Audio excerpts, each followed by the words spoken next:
mahe ngo bagiyeho ninga bagume bagikoresa abanyamahe na police bonka bati okubagambako kyovudula bakwata abantu ne baba mazibero ne babeereyo emyaka n'ebisiibo ku bisango ebijweteke so kati ffe tugamba nti kooti ezo zina kubeera z'abannamagye oba muziggyeewo aganagandi omugarukothya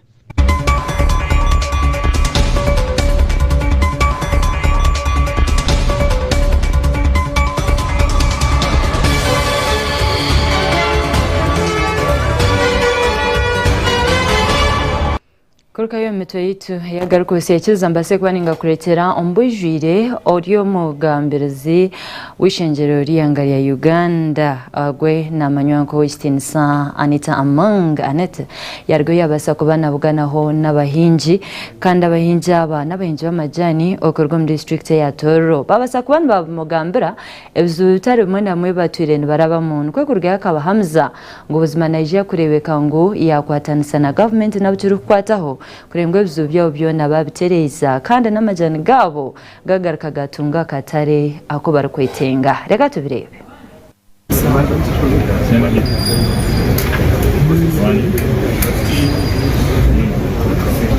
abahinji b'amajani okurwa mu district ya Tororo hona barigiriza baryanyuma bazyo babaganabuganaho nori mugamberezi w'ishengero rya Uganda Owestin Right Honorable Anita Annette Among kandi hona babe bagenderire okurgeyo kuganira hashonga zitarazumwe nazumwe ezoroho nizibatezo mutwe nk'abahinji b'amajani okwitorora district ya Tororo nangwa no kukicerera abandi bona abahinji b'amajani ihanga ryo ni rya Uganda. Sheep of goat and the others have been halted. Now on this part of tea, the prices are declining drastically, and this is putting the farmers at risk. Actually, we are having a serious economic challenge in the region, but also as a country. The rate of production and processing of tea is estimated to be $1.2 cents. At the time a kilogram of tea leaves a factory, the cost of production is at $0.2 cents. And yet when you go to Mombasa, the auctioning center, a kilo now goes at 60 cents. So right from the factory, the farm is making a loss. The Honorable Speaker, it is against this background that as a district of Kabarole, we petition government for intervention in revamping the collapsing tea sector to mitigate the unforeseen circumstances. Madam Speaker, I now invite one of us, Mr. Kasukali, to take us through the detailed petition, which is also brief, Madam Speaker. It will not take more than 10 minutes. Thank you. Umushongezi warigire bakagambaho hona habe hamwe shonga yo kugira ngo emihendo y'amajane gwerire cyarumwe ngo bahatiya kiro y'amajane omuyihanga ya Uganda negura shiringi 10 cyonka cyo gushanga ngo muhingi tiyaganyirwa mu kandi hona nangwa bongire no kushaba kwabasa kurga yo batiyo bakahwerwa ubundi emihendo yebijumisa kugira ngo bundi amajane gakakura kurungi kandi gabonera ngo nayo eriya higura munonga ndi mulimi w'amajani ate tukola n'amajani twaze wano nga chairman wagambye okusinkana speaker waffe okuleeta ekiwandiiko ekyogera ku buzibu bwe tulina ng'eggwanga lyonna bwe limanyi amajani gaffe essaawa eno okumala ebbanga ly'omwaka mulamba gabadde gakola bubi nnyo akatale e Mombasa kagwa nnyo tugafulumiza ku $1 ne sente 20 ku factory naye ate bugatuuka Mombasa amajani ago gagula sente 6 twisanga nti wakoze loss ng'okyali ku factory ate factories zino ziri mu bitundu ebitali bimu mu ggwanga lyonna tulina factories nga 35 naye Kabarole tulina factories 7 kati tusanyuse nnyo okubanga speaker yatwaniriza bulungi nnyo era twamuwadde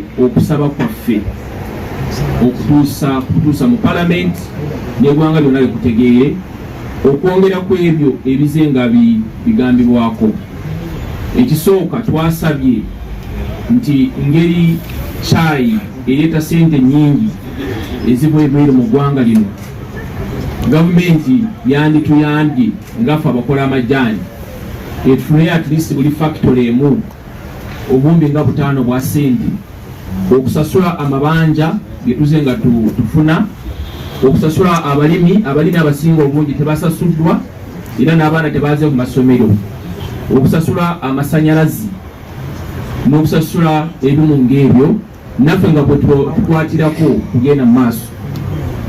Ekyokubiri era ekyamangu nnyo tusaba gavumenti kuyita mu sipiika waffe ne paalamenti nti emiwendo eya eddagala erita omuddo ekendezebweko, emiwendo ya ebijimusa kitwandise fertilizer yandikendezwako kubanga bogenda okulaba Kenya era ne Rwanda abaliranye naffe bakola bulungi nnyo e Mombasa.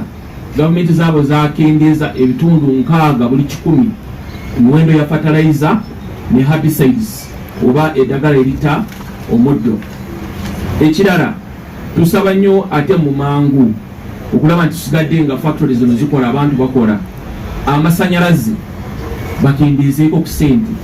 Bogenda okulaba mu industrial parks obanga ne mangu ne industrial parks endala ezeetolodde eggwanga osanga nti amasanyalazi kilowatt hour emu unit emu basasula sente 5 ate fe abalina amafactory nga tukola amajaani eri mu byalo tusasula sente 9. kati anosanga tewali bwenkanya. Gavumenti tugisaba era twasabye sipiika mu kiwandiiko kyaffe ekendezeeko sente z'amasanyalazi mu mangu nnyo sobola okusigala nga bizinesi zitambula, abantu nga bafuna emirimu ate n'eggwanga lifuna enyingiza mu foreign exchange oba dola eziva ebweru. Ate n'emisolo etukalirwako y'amaanyi nnyo naye tusaba nga emisolo yekendebweko. Twalabye mu mawulire nti gavumenti erina enteekateeka y'okuwa looni eza wansi ku 5% oba 5 ku 100 kuli abo abafulumya ebintu ebigenda obwera okuleeta foreign exchange oba exporters. Kandi hona bonjire n'okurugayo kushaba sipiika kwarugayo akabayamba akabateera yiraka kandi nangwa akabiraka ryabo nk'abahingi b'amajani obundi okashanga n'emihendo yibaguramu emibazi y'okufuhirira amajani kwe kukyendera obundi nabo bakaganyurwamu. Gatundibwa wano amajani getunywa wano gali pasenti emu yokka. Olwa n'ekyo gavumenti yandetaddemu sente okulaba nti abantu beeyongera okunywa chai, bave ku waragi n'ebirala banywe chai nga bwe kijja ekolebwanga ku majani ku mwanyi n'ebirala.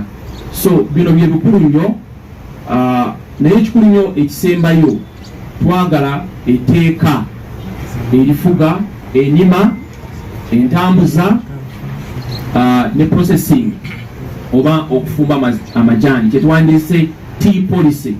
Saawa eno eggwanga lyaffe tulimu amajani tugafulumya bweru naye tewali tteeka nalimu erikugira oba erirabirira okulima kw'amajani. Ebyo byebimpimpi ebibadde mu kiwandiiko kyaffe. Omukugarukamu ebyona ow'ekitiinisa Right Honorable Anita Among ahona arugireyo n'okubamanyisa kuba kwija kubahwera kandi akabayamba batyo obundi emihendo y'amajani ekabasa kutunga amakani nangwa ari emihendo y'ebijumisa nangwa n'emibazi erikufuhirira kwe kwija kukyendera. Ayongere no kubashaba kuba batakura amajani gabo nk'oku kibaye kigambwa ari kugira ngu ekintu kija kubayambaho kandi okubahwera n'okutunga akasente. When it is presented to the House, we will refer it to the respective committee, and for this case, we will send it to a committee of trade. Committee of agriculture. Committee of agriculture, who will look at issues, even come on ground and look at the issues that affect the tea sector and make recommendations to the House. And once that is done, then a House will take a decision on what should be done. We are also aware of a number of challenges that tea has. We've talked about the crisis. There is no marketing strategy. Tuhe Ronald ahawa GNTV omur Kampala.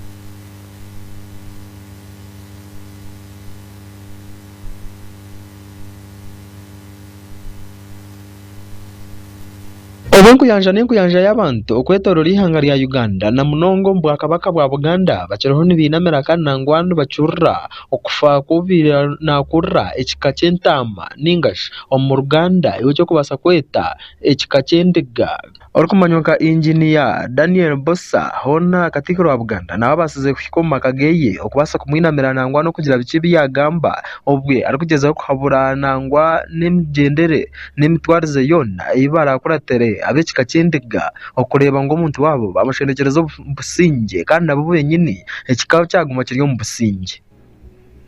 Katikiro obwakabaka bwa Buganda w'ekitinisa Charles Peter Mayiga hona arjeye no kusima emirimo yona eya Bossa eyarjeye akakorera ekika ky'endiga kandi hona arjeye no kugira ngo bwahatiya kabaka wa Buganda ow'ekitinisa Ronald Mwenda Mutebi nagira ngo baferiro munonga nko bwakabaka bwa Buganda ahabwo kuba Bossa abira ry'omuntu oba bembareberaho munonga kandi nangwa abira lesero bumwe hagati y'ebika bitari bimwe na bimwe ahabwo kugira ngo abe nakora emirimo yeye nko kucyetagisa kandi abe nakwatiraho bingi nko kucyetagisa.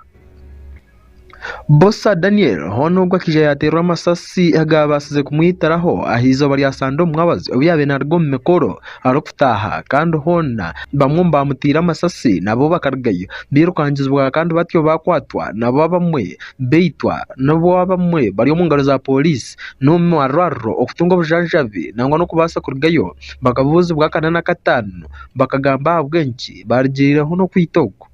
Katikiro yargaye no kushaba abekika ky'endiga okubasa kwatara hamwe kandi hona bakicariza kandi bakinamira mubere gw'omugenzi kandi hona enshaha yona obwakabaka bwa Buganda nubwija korono ndijo muntu orabase kuza ombigere bya Bossa byona byahwire ngeno nkulu nyekyenkanidda era tetujja kutereera okujja konga abatemu bategereddwa waliwo ababatumye babakwate bati bagenderedde mutaka nga muntu nalera babakwate bana kukuba gwa butemu mama tukusaasira sinza na kutegeera bw'osobola kutuula n'abaana bemwabadde nabo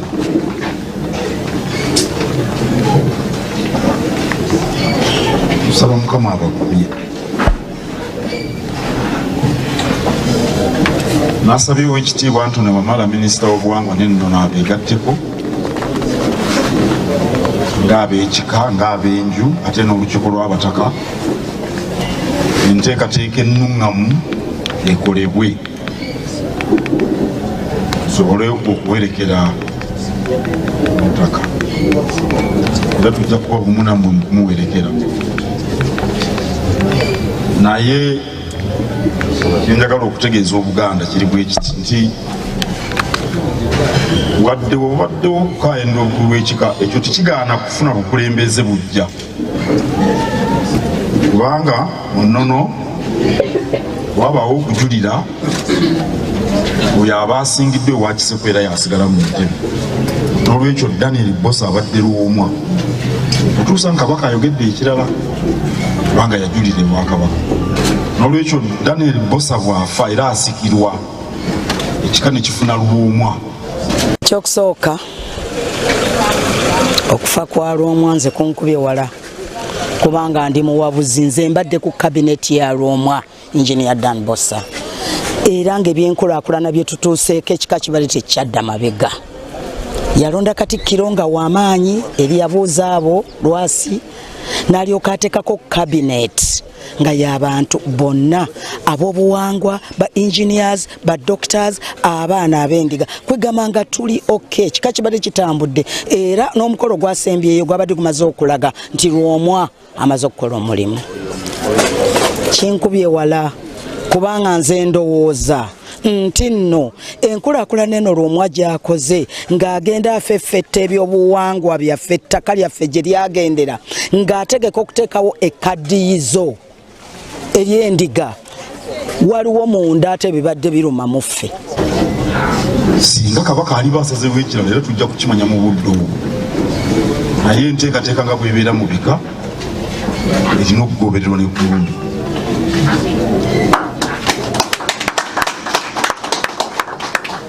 Kabaka kyali basazeewo kitujja era okugenderako mu budde obwo nga Kabaka amaze okusalawo ate Kabaka asalawo waba asaliddewo tetugenda kumugamba nti tuwe ensala mu sabbiiti emu oba mwezi gumu. Kabaka ajja kusalawo waba asaliddewo era mukimanyi mwabaliga muwulidde Kabaka emirundi mingi ng'awa ensala emisango egy'enjawulo mu budde bw'aba asiimye nti bwe butuufu. Awo nno tusaba abaliga bonna babeere bakkakkamu, tusaba n'abawandiika ebisavuwaza nabyo babikkakkanye, tuleke ab'enju bakungubagire bulungi omuntu waabwe watali kuwaawaaza nnyo matu n'okweraliikiriza abantu. Byonna muleke mu mikono gya Katonda ku nkomerero yabyo. Twakumye bubi Ssaabasajja Kabaka. N'olwekyo nze ndowooza nti lw'omwono ebaddeyo abatanyumirwa nkulaakulana olw'ensonga nti babba ettaka ly'endiga. Ettaka ly'endiga balibbe balimazeewo. Kati bwe balabye ng'agenda development azongerayo mu babbi b'ettaka mwe mwavudde abaleese enkwe. Era njagala justice to be done. Gavumenti etuyambe ekwata abantu bano. Kubanga bw'otunuulira ne trend ey'abaana nti ate baavudde muno wateeka okuba nga waliwo ekiwayi ekyaleese olutalo luno. Nsaba omwana ali mu kkomera, ali mu ddwaliro bamuggyeyo, kubanga bwe tutaakole kino bangi tujja dugenderayo. There is still a problem. Jjajja Lwomwa abadde agatta obuwangwa n'eddiini ye nga buli kimu akikola mu bwakyo nga Caesar bwe yagamba, give to Caesar what belongs to Caesar and to God what belongs to God. Ku buwanga bwe abadde akola wangi Biza Asim Kajes awa Gntv AGARIKWOTSYA. Bwanyuma y'okwitwa kwa mukuru w'ekika ky'endiga kandi nangwana n'okwitwa kw'abandi abantu abagenzerere ne bayitwa omwihanga lya Uganda, ekireetire abanyishenjero batari bamwe na bamwe batakabuuza by'okwerinda omwihanga lya Uganda. Nikyo kyajemesereza n'orukwebembera orubaju oruhakanisa omwishenjero w'ekitiinisa Joel Ssenyonyi okuruga yakashaba ngu ab'ebyokwerinda barige babase kuba nibahamizihanga kubuzima ebyokwerinda binywezibwe nkanda abantu biine kuba nibemereza omutima. Eki kyaleetera na Speaker w'ishenjero omukyala Netamanga okuruga yakabasa kuba nashaba Minisita w'enshonga z'omunda akabasa kuba nagambira ishenjero ekiriyo nkigenda omu maisho ahabikwatiriine n'ebyokwerinda nangwa n'empendezi batiireho kurengwa abantu babiha mu bwesigi. Reka tubirebe. Orukurra orubaju oruhakanisa gavumenti omwishenjero ya Uganda ow'ekitiinisa Joel Ssenyonyi obwa hati yarga yashaba gavumenti kubasa kwa nekora ekyo kubasika kyona ehamize abanya-Uganda kandi bahereza amasiku ngwehire kubasa kwa nemaraho obwitano buri omugendo misho. Ebi nabigambaho bwa nyuma y'abanyambundu omwoisirwe n'ondijo kiriya irwariro abatakamanyirwe ekigenderwa kyabo okubasa kuruga kasa kwa batera omutaka Lomwa Bosa obe nakure ekika ky'abendiga omu Bwakabaka bwa Buganda. Ebi yabigambira omwishenjero izoba rya hati obe yabanahereza ebigambo bye nk'omuntu orukurra orubaju orakanisa gavumenti. In your communication you have hinted on several critical matters. I want to firstly join you in condoling with the family of the late now Dr. Engineer Daniel Bosa, who's been the head of the Ndiga clan. Honorable Speaker, we have had so many unresolved murders in this country, and Ugandans increasingly get agitated. They are now taking matters in their own hands. I don't think that's a place we want to be at. This mob justice is actually not mob justice, it's mob action. These are people saying, we don't trust that the killers will be brought to book, let's deal with them ourselves. Once this becomes prevalent, even innocent people along the way could suffer. I'm glad, Right Honorable Speaker, you have directed the Minister of Internal Affairs to bring a report to this House. Maybe you'll guide the duration when that should happen on all these unresolved matters so that we know and so that the country gets to know what's happening and whether or not people should keep doing what they're doing, which is improper. But we need some kind of assurance from government. What is the latest? What is happening with these investigations? yagaruka yaherezayo obutashemerwa bwe okwa abakico mu ishenjero abo rwajora kanisa government ababira ebembire okubarigera bakabasa kwana baza kurambura okombeka irwariro rya Rubowa specialized hospital ariko akanko cyo busasi bawase kwana bazibirwa kutahamu no barabe bine baroha erukuruga owa minister w'byamagara okinsa Dr. Ruth Acheng ogu najangwe kitishire kimwe nakache ngo government ebintu byayone cyongera kubikora mu nkukutu nkwaza ekintu kwankimarwa. Right, Honorable Speaker, as you did mention, I went with a couple of members of Parliament to the Rubowa Hospital site. We wrote to the Minister of Health, among other things, also requesting her to join us and to take us around or to delegate somebody from the ministry so that we establish what exactly is going on. Parliament injects plenty of money on an annual basis to this project. The minister wrote back to me and she indicated she couldn't make it. She had a cabinet meeting, but she signed off by saying, I wish you a successful tour. And Right Honorable Speaker, I want to table a copy of this response by the minister. Of course, people interpreted that variously. Some to say, well, this same minister has been denied access to those very premises, and yet she's in charge. So by her signing off and saying she's glad about the tour we are doing, but signs off by saying, I wish you a successful tour, no wonder we made the resistance that we made and we could not access. Our Gntv AGARIKWOTSYA atukunda Matthias. Nawe yagumizamu owisinisa Joel Senyonyi okugamba hanshonga y'okubingwa okubatikiriza ngo barebe irwariro rya Rubowa eryo neryombekwa kandi yagira ngo ekikine kubaretera ebibuzo bingi nibenda kumanya yabirwariro eryo roho ninga bari bakorera mu bindi bintu cyaregera speaker w'ishenjero omuchala Anita Mong okuruga akagira ngo Rubowa atekabiri irwariro kureka nebyombeko nyabombeko katubiri. Bwanyuma y'abanyishenjero bo bazorohabura government yo mwihanga rya Uganda bebembirwe rumukuru wo bazorwo government wekinisa Right Honorable Joel Senyonyi okurge bakaza kurambara emirimo erukorwa ahirwaro rya Rubowa bakabazibira kikabagambisa ebigambo byinji munonga kandi nabamwete bashemerwa bwo kubazibira mwene lizo baba baryo mwishitamo ry'ishenjero rya Uganda ryo munyishenjero wishaza area municipal yakira Honorable Semujunganda Ibrahim yargayo ya leta obutashemerwa ahabwo kuzibirwa kwabo obutataha umirwa reryo erya Rubowa. And the Honorable, you may told the budget committee that Rubowa has since then been moved to the office of the Prime Minister. It is no longer in health. He said it. If there are other members of the budget committee can bear me witness here.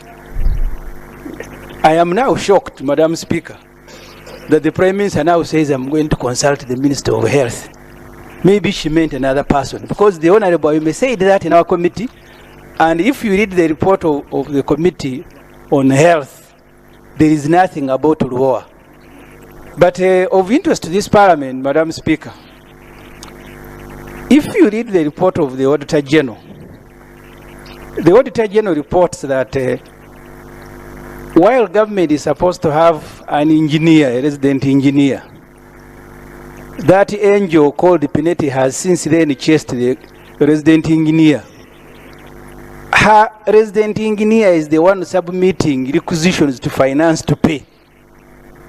And the Auditor General says that actually they have paid money for even no work that has been certified by over $70 million US. That's the report of the Auditor General. I feel sad. The Honorable Bahati was here putting the whole Parliament at gunpoint. We must approve this promissory note immediately. Where was the gun? The Honorable Bahati, who was that time representing finance here all the time, he said we must approve this loan request today immediately, or else we are going to begin paying fines.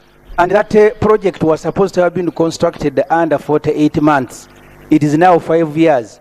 I think maybe there should be a time when these people are being marched to Zira, like it happened when Amin was removed. Like his warrant in Zira should find him at the gate. Because how do you continue sitting here? You told the Parliament, if we did not pass this, we are going to begin paying fines. How comes the one violating the contract is not paying fine? And we are Minister of Makorero hamwe na nabyo busubuzi wichitinisa Honorable David Bahati argayono kwakanisa ebi Honorable Semjunganda yaba na mgambaho. The objectives was to have a specialized hospital in Uganda to stop medical tourism. All of us approved this and we were here. So to let you know, Honorable Semuju, that when a house takes a decision, you are bound by it. Yes, and if you don't approve it, then you know the rules. So is it in order? Now the House is doing an oversight law, and you have appointed the Deputy Speaker to go there and see, is it in order really to put a situation that I'm responsible for what is happening in Rubowa, when we have a whole Ministry of Health supervising this project? Honorable members, the responsibility is collective to the House. It's not a personal responsibility, it's a collective responsibility. But then there is something that we need to clarify. Where they said it is ceased to be in health, it went to Prime Minister's office. Is that true? Kandi we oryo mugambirizi w'ishenjero rya Uganda owechitinisa Right Honorable Anita Aneti Among yargayo no kwakanisa obyaba na gamba ho no ryenganzi yihanga rya Uganda arukugira ngo ngwerba kugira ngo nirwaro rya Rubowa terkabire irwaro ngukonka nebyombeko bakwenda kutekaho irwaro akubati no muntu wena wishireyo kuza kuchamya ngo nirwaro.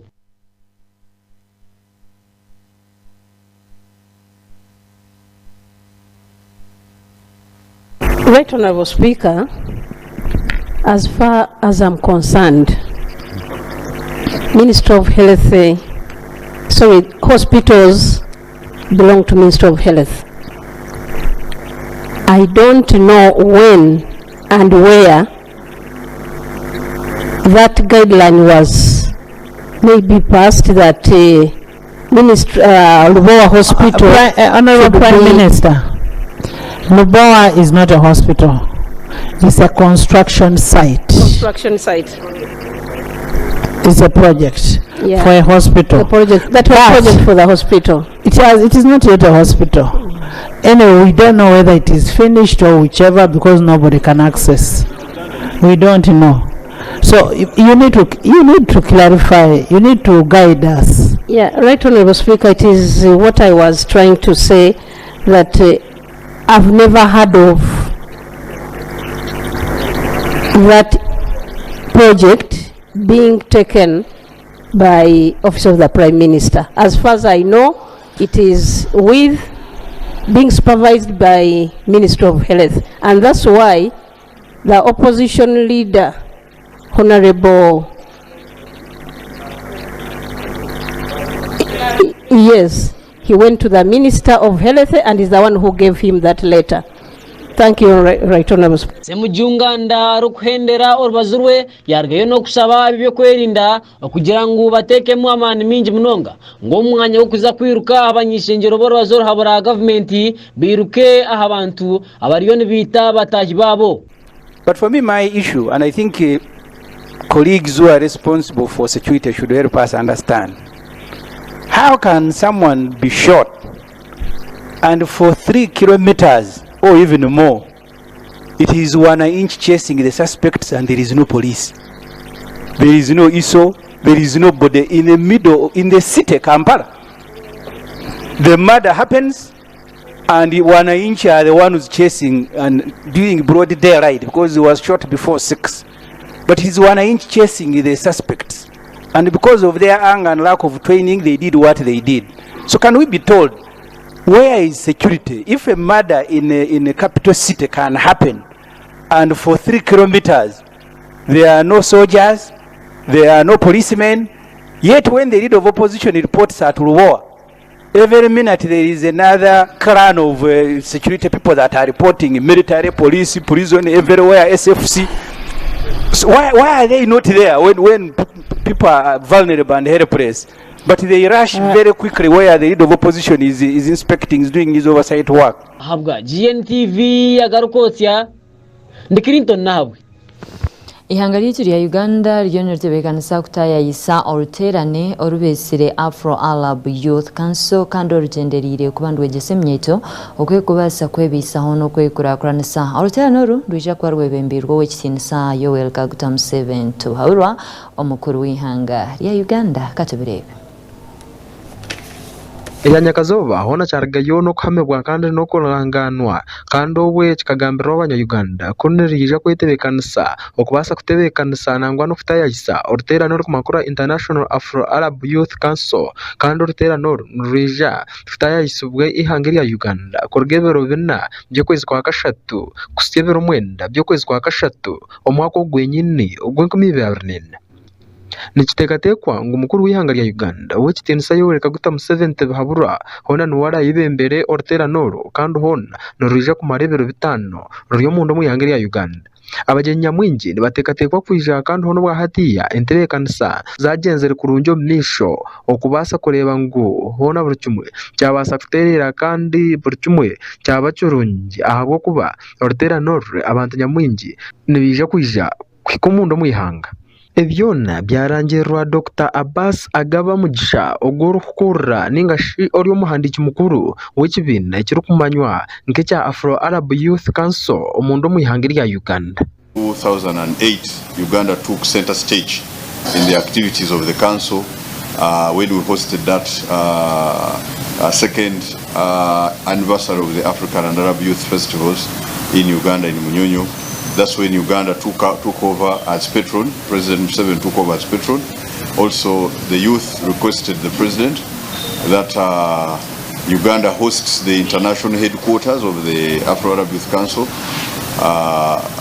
here in Uganda.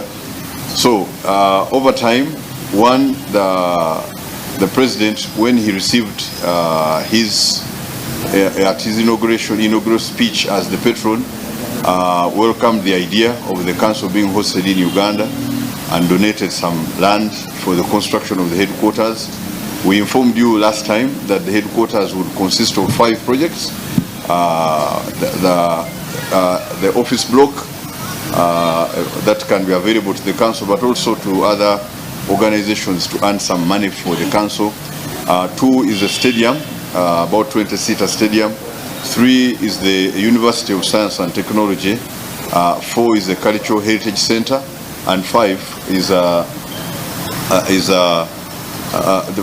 hotel and recreational facilities for young people. As on the side of Uganda, the land that was promised has been delivered. Where we are at now, the council is in the process of engaging with the other Afro-Arab Youth Council member countries to make sure that the money is raised to have the construction done. And I need to confirm to you that really some of the countries interested in the support are already upbeat with it. The lead person in the fundraising is His Excellency the President, who is the patron and of the council and custodian of the secretariat. And we are optimistic that about $150 million will be raised in the effort to have the council constructed, the council headquarters constructed as a council. We are holding the 20th anniversary activities here in Uganda. Normally we run an activity week running from maybe 1st to 10th of March, because the founding date was 9th of March, and we always keep it because it's a memorial time. It's a time to remember the last time a summit was held between the African and Arab countries. So this year the activities are on. In a special way, we would like the public to know the Afro-Arab Youth Council over time has grown to engage in a host country agreement with the government of Uganda, but also now enjoys greater relations with other similar organizations. One of these is the ISESCO, the World Islamic Cultural Educational Scientific Organization. You can say the UNESCO of the Islamic world that is housed in Rabat, Morocco. The Director General, Dr. Malik, will be here in person to preside at the 20th anniversary of the Afro-Arab Youth Council. We want to take advantage of this anniversary to highlight the plight of young people with mental health issues. So on 4th we'll be at Makerere. After the intergenerational dialogue in the afternoon, we have a fireside chat, which is a leadership or mentorship program presided over by a number of those guests coming, but we'll also still be at Makerere at Mary Stewart. We are in liaison with Makerere University, who would like to honor Professor Lumumba when he comes, because you also know that one of the halls of residence of Makerere has been named after Lumumba. So it's a great moment. It's an emotional moment for both Makerere, AAYC, but also for the world, that Professor Lumumba is here in the footsteps of his father, but they will take advantage of that fireside chat to recognize him. On Tuesday, on 5th, yeah, which is Tuesday actually, we'll have the program of mental health at Kampala International University, during which we'll be able to highlight the plight of young people with mental health issues. I know you as members of the press are aware that most people have not given great attention to young people with mental health issues, and many young people are perishing. They are dying quietly. And if you interact with a number of, even those you call the rich people, their children have ended up into, they are in alcoholism, in drug abuse, just like the others. And it's a big issue that we want to highlight. In liaison with the leadership of Kampala International University, we have invited the First Lady to give the keynote address with the Director General and the other guests that will be there. After that, we'll be able to visit Butabika Hospital to see what the ISESCO can do with Butabika to support the issues of young people with mental health issues. On the 6th, which is a Wednesday, Zasimu ahawa GNTV AGARIKWOTSYA. Polisi okurwa omukyanga ekya West Nile y'amatemba eriyo neeyiga burunuma omupoliisi waayo orikumanywa nka Akyaye Moses awanyuma y'okutahirira omusigazi w'emyaka 24 orikumanywa nka Omona Simon akamwita kandi ogu habire namutura okwita mukuru we kwamazire kumwita yabuza amisho konka polisi nejyaho neza kugeza herebeke ngo yamukwata yamuha ekibonerezo kyone kirukwetingwa katubirebe. Polisi omumatemba ga Uganda omukyanga kya West Nile omu district ya Adjumani nehiga omupolisi orikumanya nka Assistant Superintendent of Police Akyaye Moses kandi otuye nakora mu district ya Albatong nga OC station abukuruga kawasa kwa naita omuntu obwari kumutera amasasi owayisira orikumanya nka Omona Simon ow'emyaka 24 omuhingi ningasho muturage kuruga omukyari kya Rulai ebiro 20 byo kwa 2024 amajingo ga 5 zakasheshe.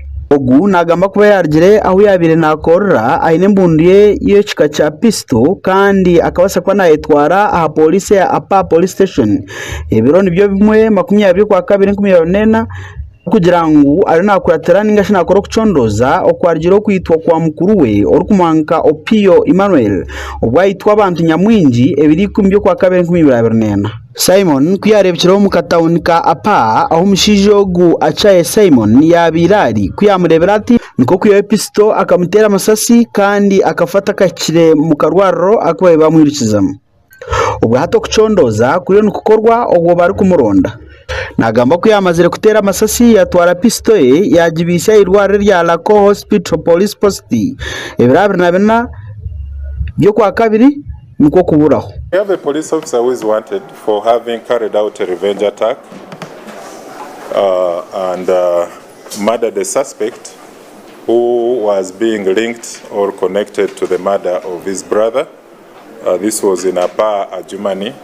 So our territorial police in Northwest Nile region and Adjumani CPS have already put up a very serious manhunt for ASP Akyaye Moses, a police officer who was acting as the OC station of Leptong district for having carried out a revenge attack and murder by shooting of Omona Simon, a 24-year-old peasant of Lulai village, that is in Apa, in the district of Adjumani. This was on the 20th of February. It happened as early as 11 a.m. Now, the ASP Achai Moses left Aleptom, his duty station, and requested for a few days to go and make a follow-up in the investigation surrounding the murder of his brother called Opio Emmanuel, who was mobbed to death on the 10th of February. So when he went to Adjumani, and in particular Apat police station, information came that one of the suspects involved in the murder of his brother Mona Simon had been sighted at the trading center. So the police officers from Apa police station responded, and he also followed. But when he reached the trading center, upon sighting the suspect turned victim, Omona Simon, he drew out his pistol and then shot at Omona Simon, killing him instantly. And of course, so he disappeared from the scene. Now, these are painful incidents because the alleged perpetrator is a police officer who swore to serve and protect people from harm. And it's therefore very unfortunate that he abandoned his sworn oath to uphold the sanctity of life when he fatally wounded the victim. We regard his actions as a gross abuse of police authority in using excessive force, which resulted into the senseless murder of Omona Simon. So he's on the run. After murdering the victim, after 4 days, he went to Lacho police station, that is in Gulu, and he handed his pistol for safe custody, telling the police officers that he was going to go back for it. And since then, he has disappeared. We believe he should still be in the areas of Gulu or Acholi sub-region, and we continue to pursue him. To the victim's family, friends and relatives, we regret the harm caused by our officer. We shall not rest until when he is arrested and charged to court for murder and also theft of a police motorcycle. Now, this is how ASP Achai Moses actually looks like and is wanted. So you can, we want this picture to go out as much as it can so that we can have him arrested with the help of the public, and we have him charged. This other picture is a bit dark, but I think you'll get it from the other side. But this one is darker, you'll get a lighter version. Mungeri ni emwe polisi ya Kampala eino munkomo omupolisi mutahi wabo kandi okwatirwa gwo kwiba orugambwa kuba yabaniza kiba pichi aha police station ya Kampala niko kirikiro murumbarra aha kwatwira ubwanyuma yo kwiba emotoka byarerwe. Polisi ogu nagamba kwa yibire pichi yatoroko mu polisi niko kutandika kukora omusonga cy'ibyo kwerinda ecy'abantu buntu echa SGA yamanywanga wa Rusibi Samuel kandi ubwa hati eshayena naza kutwara mu mugaza amateka.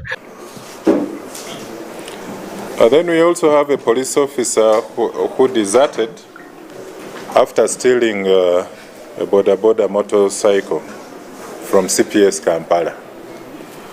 We had him arrested in Mbarara, where he was involved in another theft of metallic rail bars that form the electricity infrastructure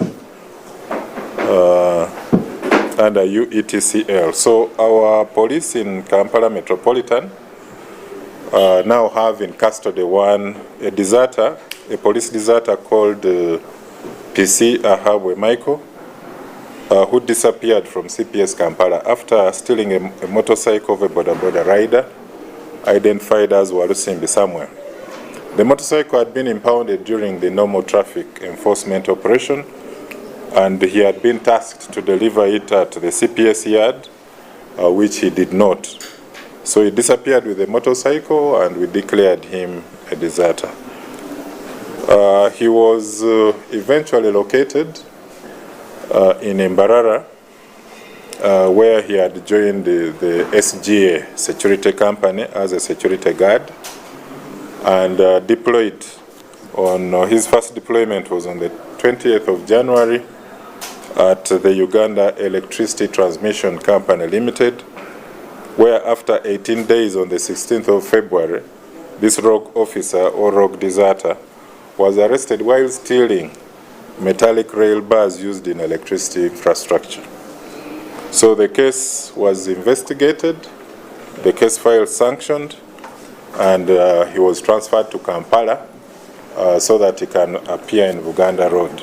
Now, such acts of robbery and theft by current or former police officers, deserters, of course, are a disgrace to the force. It is so shameful when a police officer exploits their position of power for personal gain.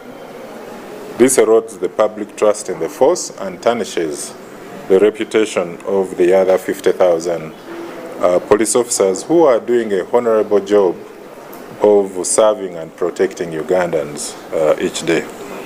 So we are going to continue reading the force of such rogue officers. We are sharing the images.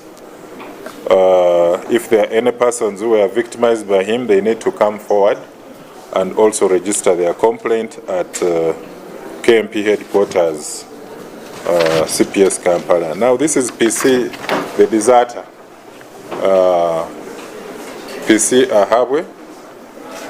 This is how he looks. If there are any people who were victimized by him, they should still come up and also give us more complaints against him.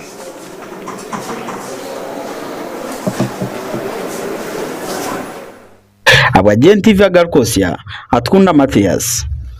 Orumukuru w'orubaju orahabura government omwishengere ogwo n'owesinisa Joel Senyonyi yarigyo yabasa kuba nayoreko kwatwaho aryaba abantu abakomerwe kandi na hati baremurwe ku rwombe home nagira ngo abinji n'ababire nibajagera ebine by'orubaju orahabura government kandi nashaba government kureba ngo yabitahamo nabo bakomororwa ninga babacwere manjezi babatireho kandi tiyakomaho yagamba nahanshonga yo kozesa abantu baburijo bakabahozesa mu koti ya mahe nagira ngo abo bashemerire kubana batwara y'abasirikare bamahe ninga ba police konka batara abantu baburijo okukira mnonga abarukagira embajuze bibina ebahabura government katubire Bwanyuma y'abahagizi b'ekibina eky'oruhabura government yabakwasire bakatwara ombihome okuremera yo kandi batabahire n'akakaru ka koti okugira ngo bakayeyemerera barugo mu kihome na bwanyuma kucondoza kuri kugenda omisho bizeni betombwitwa bwashesha bwira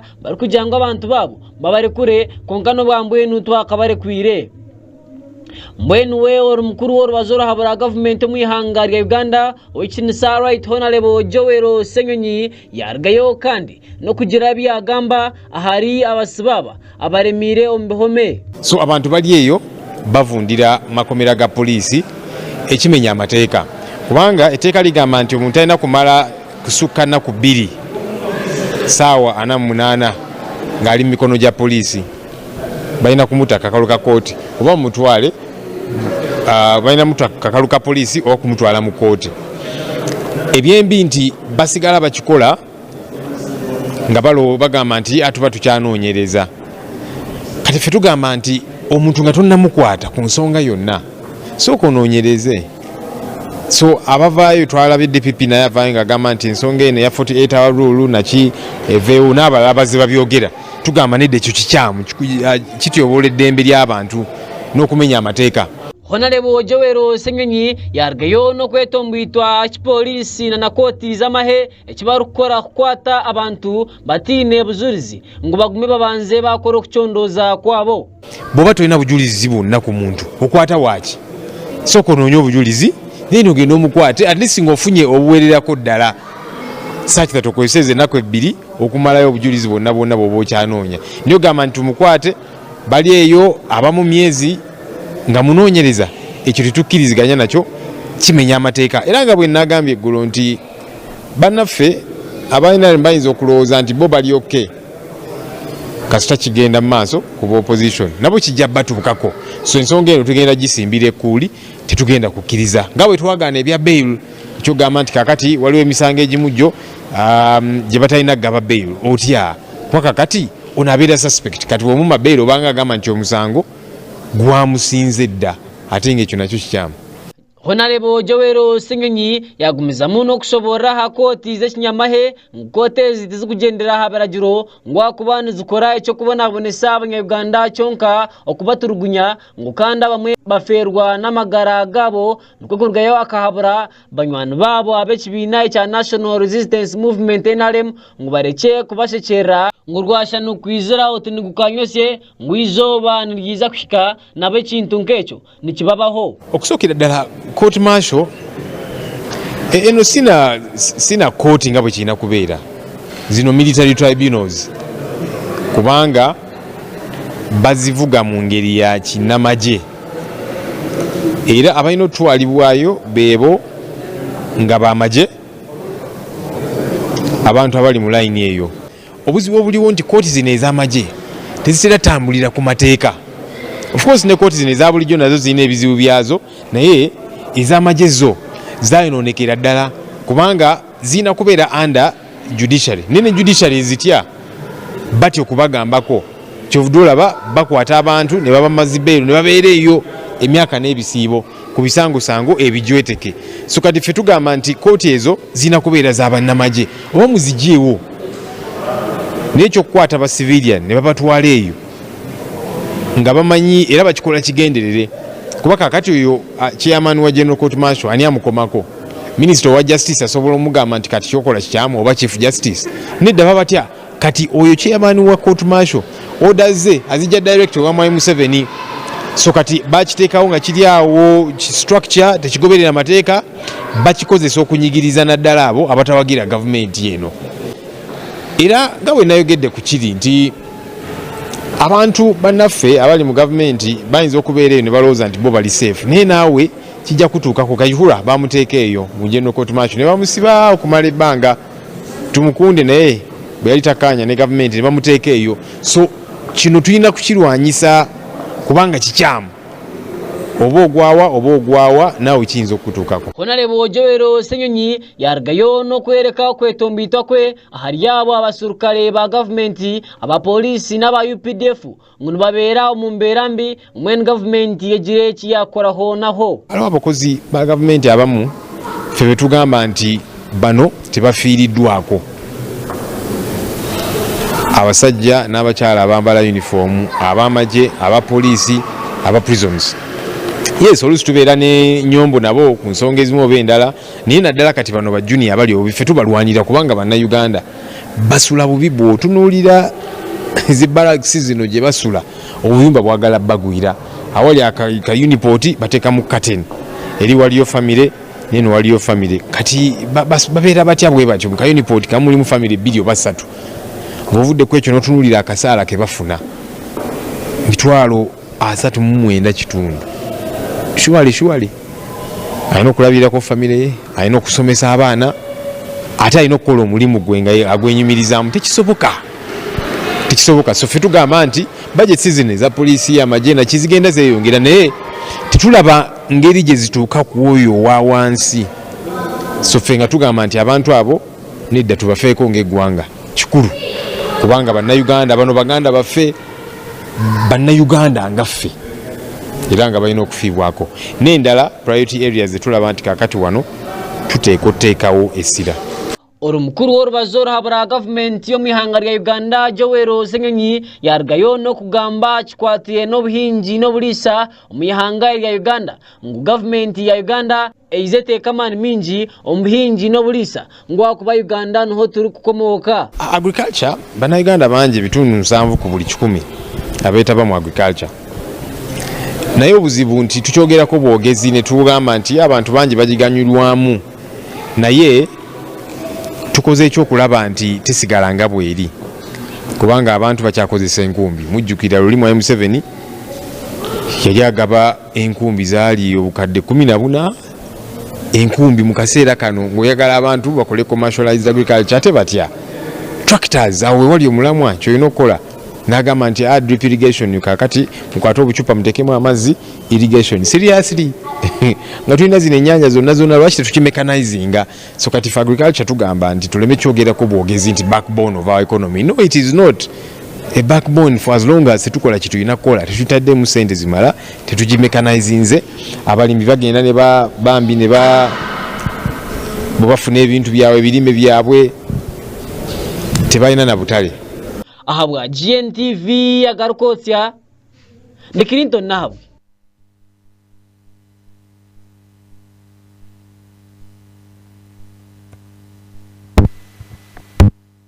Magezi no basa kuza YouTube Gntv Uganda na Facebook Gntv Uganda ninga Gntv Nation rija kwanoleba programs ezindi okuzukugenda omumisho and EVAS AKANKWASA otakaibwangu evening special nirwa nekurataho na Bishop Dr. Silas Tayebwa kandi n'abayine Joseph from control room katubendeza okurara kurungi.